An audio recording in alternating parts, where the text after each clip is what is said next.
So thank you everybody for coming. I know you guys are all excited and you do not want to hear from me, I'm sure of that. But I want to thank a few people first, and I want to thank the instructors and speakers that were in the sessions. If you could please stand up so I can identify you. So thank you for all the instructors at BKB. I also want to thank the speakers from the workshops that were down there. So I see Jim Rosen in the back. Where's Danielle? Danielle Gottesman. There you go, Danielle. Thank you so much. Thank you to Movement as Medicine as well. They did a great job with the 2 workshops that they ran.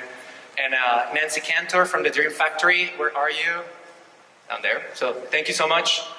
To our sponsors, I really want to thank Summer Nova, Nicole Chen Photography, Model UN. Where are you, Model UN people? There you go. They're doing a great job teaching camps about the right stuff to the right people. So thank you so much for that. So yeah, we were thinking a lot of how to introduce Alex in front of an audience. And to be honest, there's really not a good way to introduce Alex. Everybody here, I'm assuming, has watched the movie or has at least been aware of what he has accomplished. So Alex, we want to basically to bring you here and tell us the story if possible. But if not, we're just going to open for Q&A right at the beginning. And then let's go and see what happens. Okay? Thank you. And I'm taking the chair with me. Sure. Okay. Hello, everybody. As Jordy said, this is total free form. It's just story time. It's funny, I've been given a bunch of presentations, but normally I have, visuals, and I just click through photos, and I'm like, oh, here's the whole experience. This is, what it was like. But this is actually a really unusual crowd for me to speak to about this kind of thing, because I feel like I've already climbed with half of you guys today, and we were all just sessioning the boulder problem and climbing together in the gym, and so, yeah, it's interesting to speak to a climbing audience for a change. So out of my curiosity, how many of you guys have seen the film and know the whole deal? Oh yeah, okay. So what you guys are saying, I should just go home. Yeah, you already know the whole story.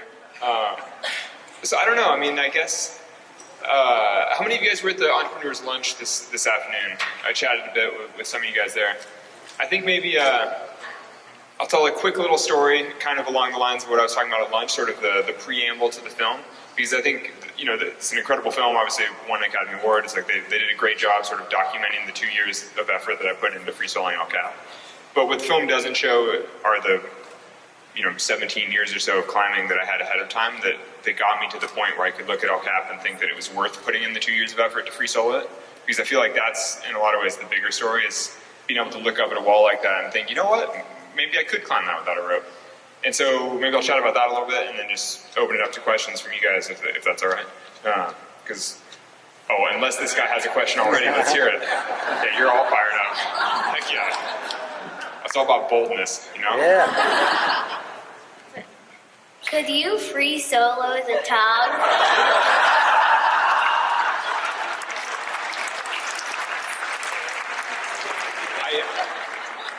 I definitely could, but I prefer to make responsible choices and not avoid it's all about making good choices in life, and I don't want to get anybody in trouble. I don't want to get kicked out of the gym. I don't want to avoid the insurance policy. It's all So if anybody else has good questions, interject throughout. This is obviously very casual. It feels like family time, except that I'm on a weird pedestal. But so what I was talking about at lunchtime with some of the folks is just the journey that I went through to get to the point where I could look at El Cap and think that it was even a remotely good idea to consider free soloing it. And actually, so I've been touring with the film for the last 6 months or so. So basically since August 28th, I've been doing nonstop events around the film. And for a lot of that was going into theaters and doing question and answer sessions after the film had shown. And people routinely ask about fear and overcoming fear and how do you manage fear.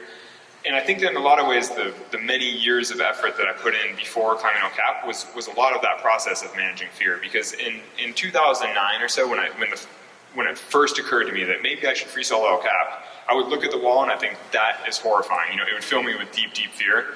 And for many years after that, every season I would drive in Yosemite thinking, this is the year I'm going to free solo cap. And I'd look at it and be like, this is definitely not the year that I'm free soloing El Cap. You know, all it would take is one look at the wall to feel deep fear, like, oh my gosh, I would definitely die up there. And then not even think about it again for the rest of the season. And so, you know, I mean, there are kind of a couple ways that you can manage fear. I mean, one way is to get all psyched up and just go and do the thing that you're afraid of. And I think that works for, you know, jumping into a cold pool, or maybe even jumping off something on skis, you know, like some small feats of you know, overcoming. Or even public speaking. I think you can kind of like get amped up and go up on stage, and then once you're standing here, even if you start to get horrified, you're like, it's too late, you're here, it's happening. You know, and so, or like skydiving is something where you can like be very, very afraid, get amped up, and then just throw yourself out of the plane and it happens. You know, one way or another it's happening. But free soloing really is not like that. You can't just get yourself psyched up and then go do it, because you make a couple moves and then you look down, and you have to look down every 2 moves because you're moving your feet. You look down and you're like, oh, you know, like I'm kind of scared. And no matter how amped up you get yourself, you know, once you're halfway up the wall, it's pretty scary. You know, if you don't fundamentally feel comfortable, it is very, very scary. And there's no real way to cheat that. You can't fake it. You know, you have to actually feel comfortable. And so, what I was chatting about at lunchtime is the whole idea of broadening your comfort zone to the point that what used to seem super scary now falls fully within your comfort zone. And that was kind of my whole process with El Cap, is that I couldn't just get psyched up and go do it, because I knew that it would take me many hours. I mean, when I did it, it wound up being a little less than 4 hours, but I thought that it might be up to 5.5 or so. And spending that much time on the wall, I mean, it's a long time to feel fearless. You know, I mean, you can't just get amped up, and, you know, hucking off a little cliff with skis is something where you only need courage for a moment. You know, but for 5.5 hours of just consistently performing, I mean, that's far too long to, you know, you actually have to be extremely comfortable with your decisions and extremely comfortable with what you're doing in order to perform for, you know, basically half a day. And so the only real way I could fit El Cap within my comfort zone, I guess, was to systematically push myself in different ways. And so, you know, in 2009, let's say, I would look at El Cap and think that's really scary. But in 2008, the year before, I had free soloed Half Dome, which is a 2,000-foot wall in Yosemite. And so, you know, that scale was somewhat reasonable to me. You know, I was like, oh, I can imagine free soloing a big wall, but just not one quite as big and quite as sheer and quite as difficult as El Cap. But then over the years, I started chipping away at it, where, you know, one year I'd climb something, you know, easier but a little different, climb something in worse conditions, you know, free solo something in the sun, free solo something a little bit steeper. And I felt like each time, you know, it's kind of like your big bubble of a comfort zone. You're kind of pushing it in tiny little directions. You know, as long as each experience was a little bit harder or a little bit different, it was consistently pushing me. And that even extended beyond free soloing into things like alpinism. Like I've had 3 seasons in Patagonia in southern Argentina, climbing big, big mountains. And some of those are 5,000-foot rock faces. And so when you climb a 5,000-foot wall, and actually I've also had 2 expeditions to Alaska where we were climbing some 5,000-foot rock faces. And they aren't as difficult as El Cap, they aren't as sheer, they're not as good a rock, actually they're really, really bad rock, but at least Alaska is. But the thing is that it does change your perspective on what big means. You know, after you climb a 5,000-foot wall, it takes, you know, say 28 hours of climbing continuously to get to the top, and then another 15 hours to hike down through the snow, and it's like this whole epic experience. You know, once you have something like that, you look up at El Cap and you're like, yeah, it's a pretty big wall, but at least it's not 5,000 feet, you know?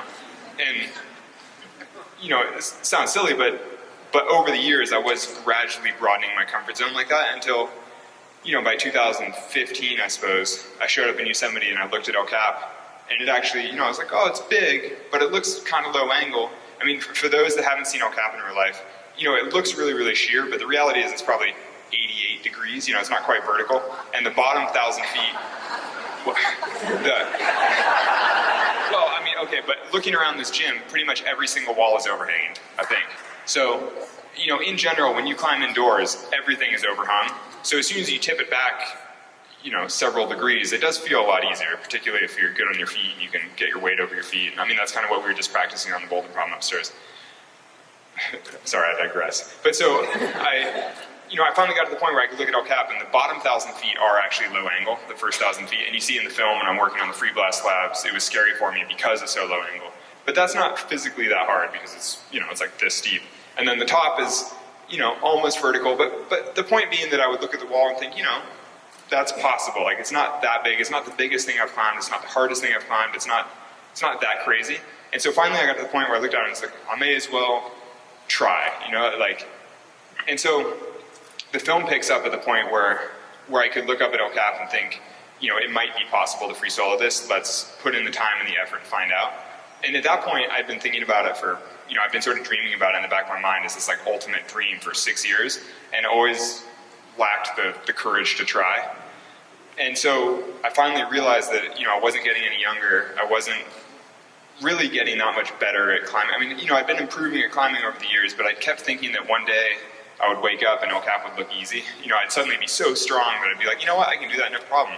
And after 6 years, I realized that it was never going to be no problem. I was just going to have to put the work in and see if I could make it feel comfortable. There's never going to be a day when I walked into Yosemite and just thought, that's going to be a casual day of climbing. I was like, it's just not casual like that. It's just always going to be really hard. And so I finally accepted that I would put in tons of work and then just see if it was possible. I think I'd always been a little bit reluctant because, it's really a big commitment of time and effort and just personal energy to put that much work into something if you don't even know if you can ever do it. Like with sport routes, you kind of know that if you try it long enough, you can eventually do it. But with free soloing El Cap, it's like, I don't know, it might always be too scary. Maybe I'll memorize all the moves, do it all perfectly, and still just never feel like I can do it. But I was like, I need to put myself out there and find out. And that was part of the appeal of making the film, was it sort of held me accountable to some extent. I mean, I'd wanted to free solo El Cap forever. I'd wanted to put the work in, but I just never had quite started or actually done it. In the same way that when people sign up for a marathon, they tell their friends, and they're like, okay, I'm doing this marathon. Now it's like, no, I better freaking train, because I told all my friends. And I mean, the thing with free soloing is that you don't want to tell all your friends, because you don't want pressure to do it. But at the same time, with the film crew, I knew that at least there was sort of helpful pressure. Like, they weren't pressuring me to do it in any way, but at least I had some friends to work with it on and some people that I could talk to about it. And, because the other thing about El Cap is that the logistics of working on a wall like that are extremely complicated. It takes, a whole day to hike to the top, a whole day to rappel down, and actually it takes 2 hours to hike to the top, but it's like a lot of effort to hike up and rappel down and work on the wall all day. And I knew that I couldn't just devote months of my seasons in Yosemite to just working on this one project without anybody knowing. I kind of needed like a cover story to some extent. So having the film crew involved, having a bit of a story like, oh, we're just shooting this thing for the Park Service, we're just up here on the wall just shooting this thing. It's like, oh, it's a National Geographic thing, we're just up here documenting. But it was kind of enough that it worked, and it was better than me just being up there by myself practicing these moves over and over and over. Anyway, all that to say that the film crew, I mean, I felt like I was sort of harnessing the film crew to further my own end, which was to actually be able to free solo El Cap. And, over the last 7 months, I've gotten tons of questions about the pressure of it, or, were they, did it make the process harder? Like, were they, was it a problem for me? And, obviously there is some pressure involved with the whole film crew following you all the time, particularly in day-to-day life and with my relationship with my girlfriend and things. It's a little weird having cameras around. But overall, it was my choice to work on the film, and I chose to do it because I thought that it would help me achieve my goal of free soloing El Cap, which, it ultimately did. I was like, great success.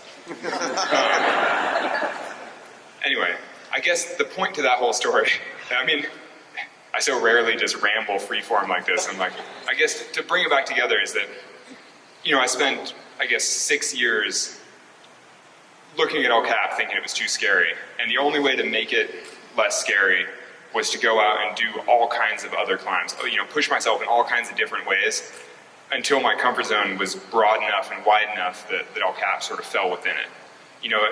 I couldn't just, get amped up and go free solo El Cap. I had to gradually over time get to the point where I felt comfortable, where El Cap felt normal to me. And that's where the film really picks up. But with that, let's do some questions. Yeah. So you talked about wait, I think they want the microphone. Yeah. Come on up. Hi, Michelle. She'll go first. Nice yellow. So you talked about acclimatizing yourself to the fear, but there's another type of fear, which is the moment where you're on the wall and there's probably this growing sense of panic. How do you deal with that kind of thing, or do you? Yeah, so there can be creeping, so even with enough preparation and practice, there is always the possibility that you start free soloing a route and you get creeping dread, or fear sort of seeping in. And I've certainly had that happen on many climbs throughout my life. And I mean, typically there's nothing really that you can do besides taking a deep breath, composing yourself, and just performing the way you have to.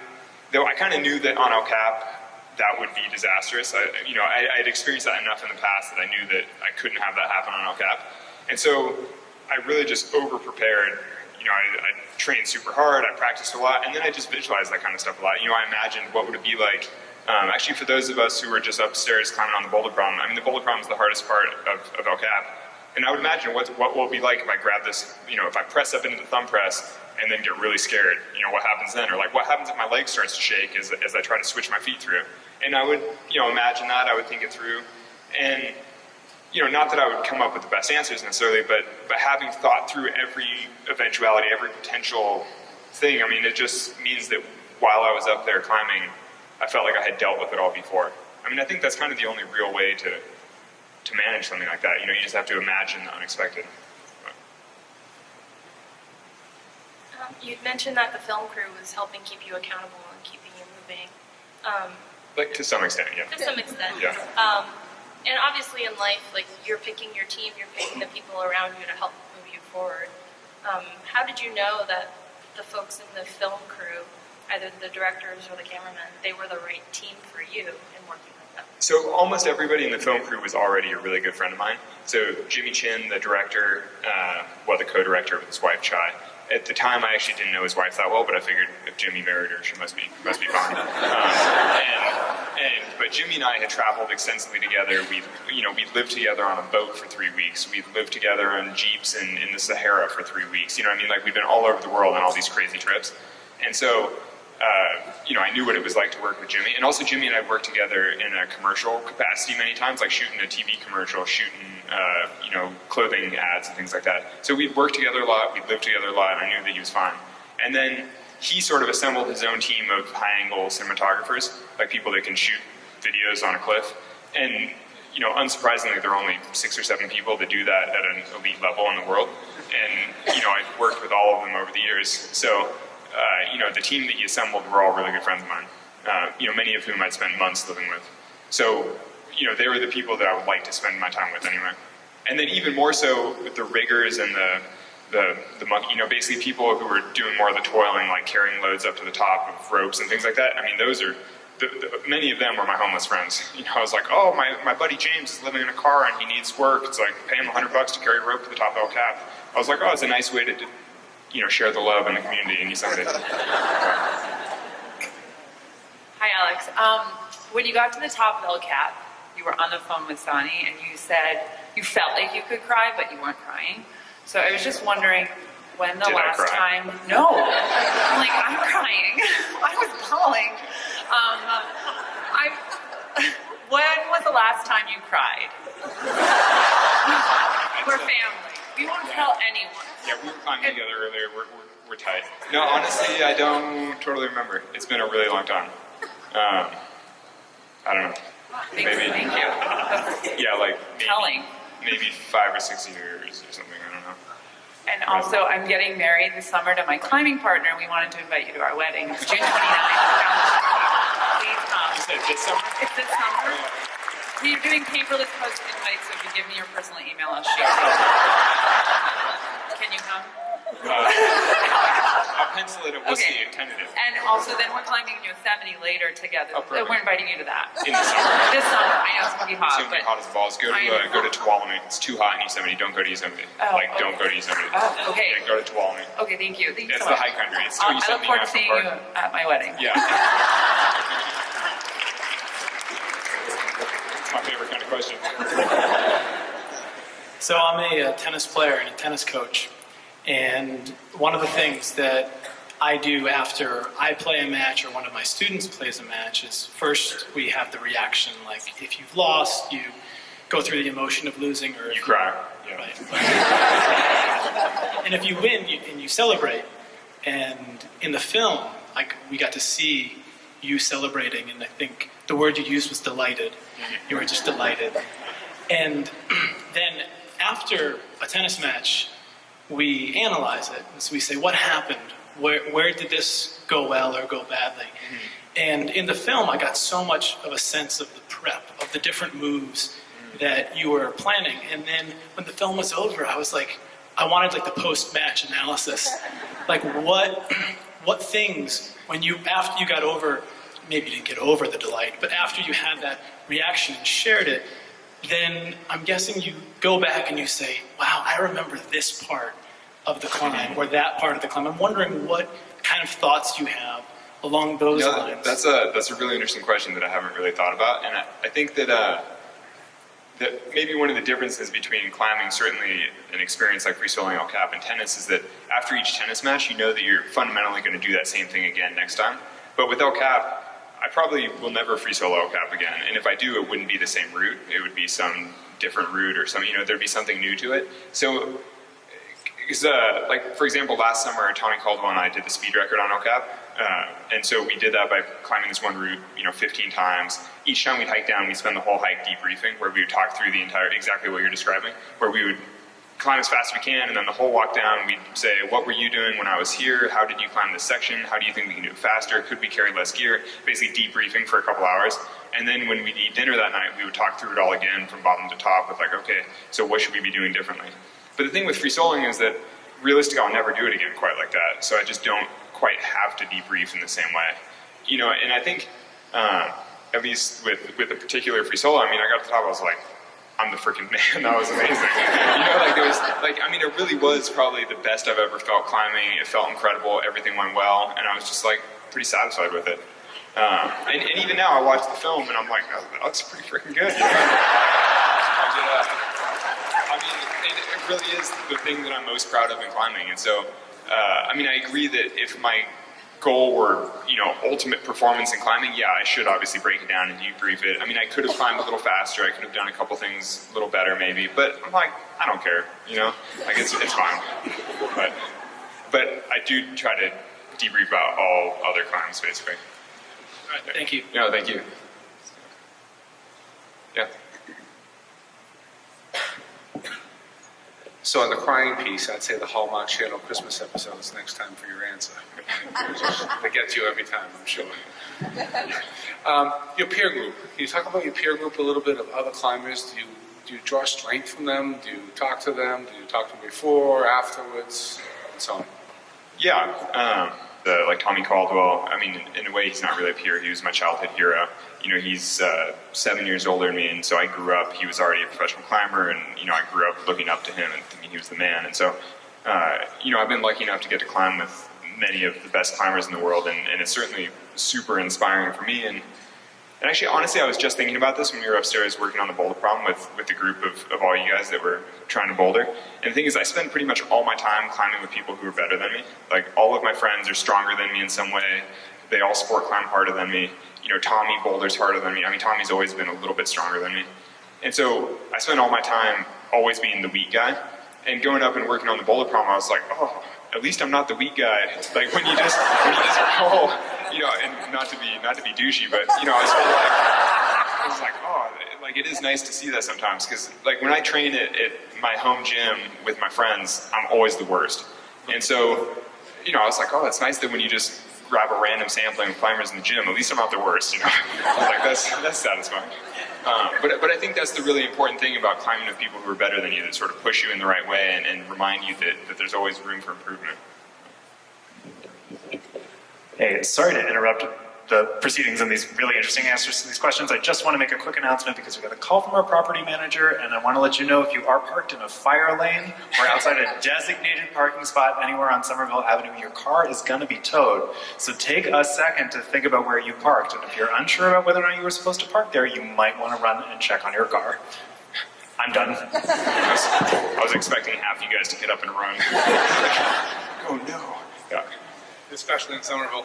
I want to say thank you. I think I've been climbing for 25 plus years, and I'm a boulder, so I'm also a ropeless climber, and I'm not a soloist, but like Peter Croft in that sort of vein, we've always thought about El Capitan. It's just like amazing what he did. What I'm really curious about is, aside from soloing and actually kind of climbing related emotional preparedness, and what other ways do you prepare emotionally when you do big things like this? What do you mean exactly? Like meditation, or like how do you Are there any other emotional fitness exercises that you do? I mean, I haven't, no. And actually, in the past, I always thought that meditation seemed kind of, I don't know, I was like not into it. Though actually, with the film tour, I kind of started doing a little daily meditation thing a couple months ago, and I've been kind of into it, and I can definitely see the value of that. Though I think that in the past, for 12 years, I just lived in a van and went climbing every day, and I felt like I didn't really need meditation because you get a lot of that by just climbing walls day in and day out. And certainly free soloing on easy terrain is quite meditative. It's kind of like going for a nice jog where it puts you into the right mental state and you feel very, centered in the right way. I think that, as I was doing like a movie tour when my life was in total disarray at all times, it was quite useful to have something like that to sort of bring it back together for me. If I don't have climbing at the core of every day, then it was very useful to have something else. But so I think that in the past, I've never really needed any other particular tool like that. But I could see that if I were working a 9 to 5 and living in the city, I probably would wind up finding some other way to hold it all together.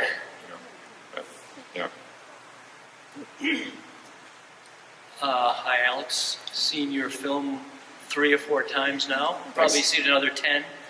I think most people would be surprised to hear that you're not the best at any climbing gym that you're in. But as far as training goes, just off-the-wall questions, do you do any weight training, or is it all free? And the next question is, how many pull-ups could you do on a bar? Yeah, I don't know. So I don't do that much weight training. This winter I was doing a little bit of systematic training, so I was doing some weighted pull-ups, things like that. I was doing I don't know, like forearm curls sometimes, like a few little weight things, but not really. Mostly body weight exercises like push-ups and leg lifts and things like that. I don't know how many pull-ups I can do. I've actually been mostly training sets of 3, but with a bunch of weight. So. Do you think you could pop off 100? No, like 20 or 25. Yeah, but the thing is that doing a lot of pull-ups doesn't make you a great climber. At a certain point, doing a lot of pull-ups just gives you elbow problems. It gives you tendonitis. And so when I was a kid, when I was in high school, I was doing 150 pull-ups before bed every night in sets of, up to 35 or so. And so, I was like, this is going to make me great. And it did get me to doing one-arm pull-ups, but it didn't improve my climbing because all it helps is just like pulling.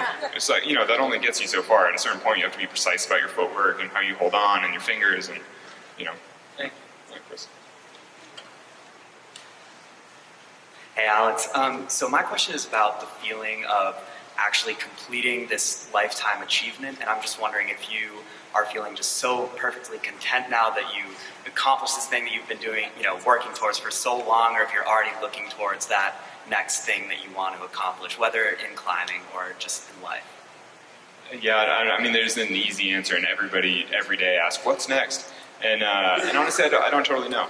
I don't think that there are any particular goals like El Cap in climbing that will ever mean quite as much to me, just because El Cap really hits the sweet spot of, it's almost like a mythic wall, particularly growing up in California, and the historical significance of El Cap and just, the personal significance. When I climbed El Cap for the first time, it was this huge milestone in my climbing. I was like, oh my God, I climbed El Cap in a day. It was a big deal for me.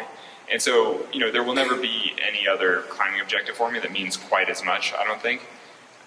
That said, I still want to improve as a climber. I still want to challenge myself as a climber. Like doing the speed record on El Cap with Tommy last year was a perfect example of something different in climbing that's still very meaningful for me. I've been continuing to do work through my foundation, which is also, very meaningful for me and hopefully more useful in the grand scheme of things than going climbing every day. For those that don't know, I have a foundation that supports solar projects around the world. So I've been, that's been a bit of a side project of mine for the last 5 years, but moving forward, it's been taking up more and more of my time. It's like more of my energy. But I don't know. We'll just see. Like, yeah, everyone's what's next. I'm like, you just gotta see what you get inspired by. I know that's a really underwhelming answer, but it's just, I just don't know. Hey Alex, I remember you mentioning that you were trying to broaden your experience climbing different types of terrain all over the world. One of the more extreme examples, I guess, recently was your trip to Antarctica, so I wanted to hear about your preparation for that, which was obviously super different from the big project. Yeah, so what it was like once you were actually there. Yeah, so to be honest, my training for Antarctica consisted of giving up all other training and eating tons of cookies. So I was like, well, I gotta put on some weight, I gotta thicken up a little bit. And it was, and that wasn't the best way to train for Antarctica. In retrospect, I should have just kept climbing like normal and just not worried about it. But I came home. When I came home, my girlfriend was like, "You look husky." And I was like, "What? Like, what do you mean husky?" I was like, "Oh man." But because I basically just ate as much as I could for the 6 weeks ahead of the trip, and then on the trip, which was also 6 weeks, I pretty much ate as much as I could the whole time. And I comfort ate an entire tub of family-sized Nutella after one of the climbs we did. And I was like, "Whoa, that's a lot of calories." But, so anyway, I came home looking husky, and I was like, "That's not the best way to train." But it took me like a month and a half to feel like a real climber again. Yeah, actually, that's my biggest takeaway from Antarctica. I was like, don't go to Antarctica. It's cold, it's grim. No, to be honest, it was a pretty full-on trip. I don't know if you guys have seen The Real Rock from this year, where, it's a 20-minute film about us climbing all these different peaks, and it's fun, and Cedar Wright, who made the film, always loves like fun, zany style. But honestly, I found the trip actually, I don't want to say traumatizing, but really pretty full-on. The climbs we were doing every day, there are just so many variables. There are just so many. I felt like we were rolling the dice day in and day out all day, because we would climb all these new routes and then you're rappelling down from them. And so we're setting all kinds of anchors. The rock is terrible. So you really have to, you're just improvising everything. Nobody's ever done any of this stuff before, so you're just figuring it all out as you go. And there's just so many decisions every day, like, should we repel this aspect or should we try to repel the other aspect? But if we start repelling this one, will the sun move around and will we freeze on the repels? You're like constantly deciding things, and you just get so fatigued from making very high impact decisions. I was just like, I'm just not really an alpinist. I want to rock climb on my shorts. I want to just pull on nice rock and be relaxed. Yeah. Here, let's bring the question line closer, so then there's less lag. All you guys, let's move up like a train. Yeah. Hey. So this is more. Oh my God, there's a very serious train. All right, let's go fast, dude. All right, so it's probably a better question for like the filmmakers, and I know you weren't one of them, but being deployed. I was deployed on a film tour. I was like, I'm willing to commit 6 months of my life to this project, knowing that it's a once-in-a-lifetime experience. It's a unique thing that when I'm old, I'll look back on and it's like, oh, that crazy time I did a film tour. And honestly, it's given me a lot of empathy for film stars, because I'm like, man, being an actor must be such a grind. To imagine doing months of promotional tour and then just doing it again the next year in your next movie, I'm like, that is absurd. It's like, I can't believe that people do that for a living. It's like, it's terrible. But, basically I'm making choices, and I'm happy with my choices. That said, sometimes you fall asleep in the airport and you're like, what a bummer. You're like, what? Yeah. But I'm sure everybody struggles with work-life balance stuff sometimes, like occasionally you just work too hard for a little while knowing that it'll be better for the rest of your life. When I'm 60 going climbing every day, I'm going to be like, those are good choices. So this question is more about van life. During the movie, you said you lived off at 88 cents a day for dinner. What was dinner looking like, and do you always eat with your spatula? I don't always eat with a spatula, but the 88-cent dinner was just plain pasta and red sauce from Walmart in like 2006. That was sort of my scrappiest level of culinary, experience. I'm not proud of it. But now it's a bit more. Now I add vegetables. I buy nicer sauce. Things like that. But moving up in the world. Also, how is the Alex Honnold spatula? Is it worth buying? Well, I think they're out, actually. For those who don't know, Black Diamond made a signature spatula that supports my foundation. It was a bit of a joke, but it does work, and it's a nice spatula. So if you feel like supporting the foundation, get one. Hey Alex, so this goes back a few years. I guess in the film Valley Uprising, you first showed up in Yosemite at like 17 years old. What was it like showing up as this new guy in Yosemite trying to prove yourself amongst like all these amazing climbers? Oh, it's not quite like that, because I showed up, and it's not like you see any of the other, everyone's just kind of doing their own thing. And so when I showed up in Yosemite, I was climbing with a friend of mine from Sacramento who was a bit older, and he had a car and he had a rack, which is kind of the main thing, and he had a hunger to climb walls. And so the two of us basically worked our way through all the classics, and we were basically two random beginners who just had a certain hunger for Yosemite walls. And each weekend we would show up and tick. We were kind of doing power weekends where we drive in and do Friday, Saturday, Sunday, 3 big routes, preferably a big 8 climb, 2 big free routes, and then we drive home. climb the gym for a few days, go back to Yosemite for another 3-day power weekend. And we just kind of worked our way through it. And that whole season culminated in climbing the nose in a day, climbing El Capitan in a day for the first time. And that was this huge milestone. We're like, wow, we climbed all the walls in Yosemite this season. Now we climbed El Cap. This is incredible. Now we're climbers. But it definitely wasn't like we're showing up like, all right, now we're going to show the world that we're, it's, you just show, anytime, Yosemite is so inherently humbling. You drive in, you look at the walls, and you're like, oh my goodness, I will never climb these. And then as you work your way through them, you start to build a little bit of confidence, like, oh, maybe I can climb some of these, maybe I can do them a little better, but it was all about the incremental progress. And honestly, I didn't meet many of my heroes in Yosemite until years later. I didn't meet Tommy forever because I was too afraid. I was like, that's the Tommy Caldwell. I was like, don't look. I hope he doesn't see me. But after many years of having mutual friends tell me that I should be climbing with Tommy, I finally approached him and was like, oh, could we, climb something? And then as soon as we started climbing together, I was like, oh, I should have done this years ago. Tommy's the man, and he's like the world's nicest guy. So I should climb with him more. Okay, a couple more questions, I think.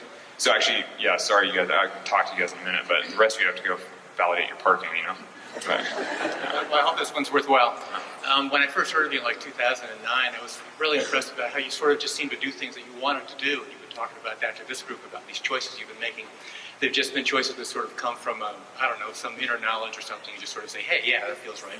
And I want to have you maybe talk about what it's like. Some people talk about what you did climbing the El Cap was sort of like an Olympian kind of accomplishment, and I would sort of agree with that. But Olympians have coaches, and I can't see where you had a coach anywhere in your life, someone that was your mentor in terms of doing something, because everyone thought what you were doing was not possible, but you seem to have risen above that somehow. So there's a lot of internal stuff that you figured out? Yeah, though I think that in a lot of ways the broader climbing community takes the place of a coach to some extent. I think that having a coach is extremely useful, and I think that is kind of the future of climbing, especially with climbing going to the Olympics, and I think there's a lot more talent in climbing coaching now, and there's more, I think there's a lot of room there for, I personally didn't get to avail myself to a coach, but that said, I have lots of friends that I was saying, people who are much better climbers than me in certain regards. And so I can always call them and ask about training tips. I can ask about, my own workouts or how I should structure things differently. I think that even though I may lack a proper coach, the general community sort of takes that place to some extent. And even the film crew, because they're all friends of mine that are also elite climbers. So at least I could talk to them about it, be like, what do you think I should be doing differently? Or what do you think the best way is? And then sort of weigh all those different opinions and So there really is this value for a coach, I agree. But you must have had a lot of times when you didn't have that, so you would have had to done a lot of your own. I wonder what that felt like for you. Well, at a certain point you just have to, can you do something? Can you do it? The beauty of climbing is that you can test yourself against the objective as much as you want. Whatever it is you're trying to climb is there, and it will stay there, and it won't change, and you can climb it with a rope as many times as you want until you know that you can do it. And so, typically, outside opinions about free soloing are just that you shouldn't do it. That's a bad idea. You shouldn't go free solo. And I'm like, that's fine. That's definitely everybody else's role to encourage me to be safe. I totally appreciate that. I don't mind people telling me to stay safe. That said, if I practice on something and I know that looking at that pink route, I'm 100% sure that I could go free solo that. But I won't, don't worry. But I'm like, yeah, I definitely can do that. No question. No matter what somebody tells me, I know that I can do that. At some point, you just have to listen to that self-belief.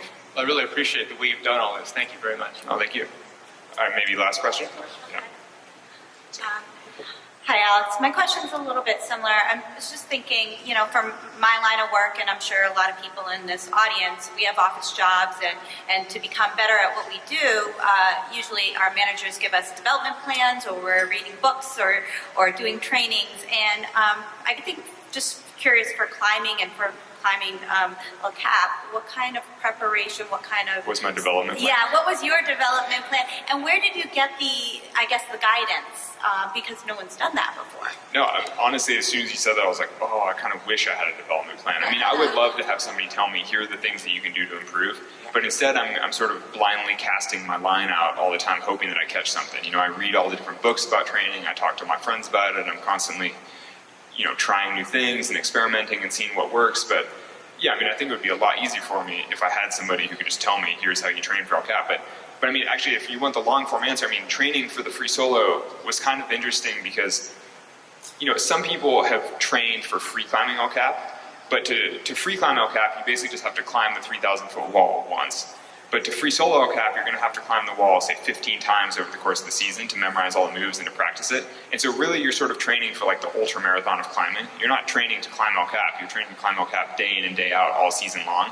And so it's a tremendous amount of volume, and no climbers have ever really trained for that kind of thing, except for maybe some alpinists or things like that. But then alpinism is different because you're mostly just walking uphill, whereas rock climbing, you're like climbing it over and over. And so as I trained for it, I was doing this tremendous amount of volume, like way more climbing than is good for you. Basically I sucked all the time because I was just climbing a lot. I was grinding myself to dust. And so all of my friends who were really strong sport climbers told me that I was being stupid and that I should rest more and that I'd be able to climb harder. But my thought was that I didn't need to climb harder. I just needed to be able to climb 512 without falling off when I'm tired. And so I was like, oh no, I'll just stick to my plan and just keep grinding away. And obviously it ultimately worked okay. I was able to free solo Cap. But I don't know if that's the best way. I just know that it made sense to me and I executed it and it worked. Like I don't know. That's the problem with doing something that nobody's done before, is that you can't really, it's hard to figure out how. You just try your best. But on that sad answer, thank you guys. So thank you, Alex.